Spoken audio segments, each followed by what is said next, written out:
Milí priatelia, tak aj Robert Fico sa pridal k výzve na zrušenie tendra. Keď som to hovoril 2 týždne dozadu, tak som bol opäť kameňovaný, ale v poriadku. Čas mi dal za pravdu a dovolte mi, aby som aj cez sociálne siete predsedovi vlády, ktorého som nevidel dlhšie, keďže dovolenku je, pozdravil. Pán predseda vlády ale zrušiť tender a povedať, že je to len nejaká neschopnosť komunikovať, nejaké babráctvo, si myslím, že nie je celkom dobré stanovisko. Vieme obaja veľmi dobre, že do zdravotníctva ide dnes takmer 10 miliard eur, v minulosti tam išli 4 miliardy. Zdravotníctvo potrebuje systémovú zmenu a ja som presvedčený, že sa musíme vrátiť myšlienkam z minulosti, že zdravotníctvo by malo byť štátne.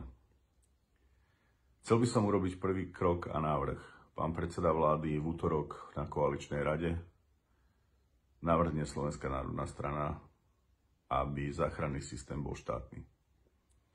Nebudem posudzovať tento tender, to nech urobí Maroš Žilinka, ale v každom prípade to celé smrdí. My sme však politici, nie prokurátori ani policajti a musíme hľadať riešenia. Podľa mňa by dobrým riešením bolo, aby sme mali štátny záchranný systém a pripravíme na to so Slovenskou národnou stranou zákony. Teda Slovensko bude mať jeden štátny záchranný systém. Tých miest potrebujeme 330, ako som si naštudoval v materiáloch, a štát má na to 2 miliardy. Som presvedčený, že ak urobíme štátny záchranný systém, ušetríme 800 miliónov. A to sú presne tie peniaze, ktoré sme získali na transakčnej dani. Hoď rozumiem, že sa tu bavíme o 6 rokoch, ale v objeme je to isté. Ešte raz, aby bolo jasné, štát má 2 miliardy na záchranný systém na 330 miest na 6 rokov.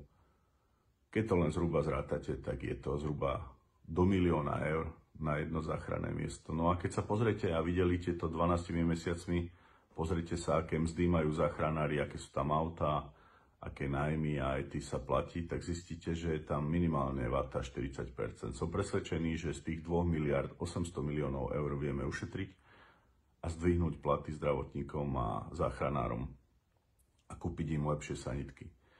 Ak bude jeden štátny záchranný systém, jedna firma, ktorá to bude poskytovať a súkromné nemocnice a štátne im budú musieť dať súčinnosť, som presvedčený, že sa stabilizuje profesionálny zbor záchranárov, že budú mať lepšie mzdy, že budú mať lepšie technické vybavenie a o to tu ide. Stačilo súkromníkov v oblastiach, kde nemajú čo robiť. Veľmi dobre aj vy viete, že som vždy bojoval za to, aby štát mal pevnejšiu ruku v tých oblastiach, keď je tu verejný záujem. Verejný záujem pri záchranných službách tu je. To, že dojde k zrušeniu tendra, opakujem, je veľmi málo a ja budem presvedčať Roberta Fica aj Matúša Eštoka, aby sme mali štátny záchranný systém. To je jediná cesta.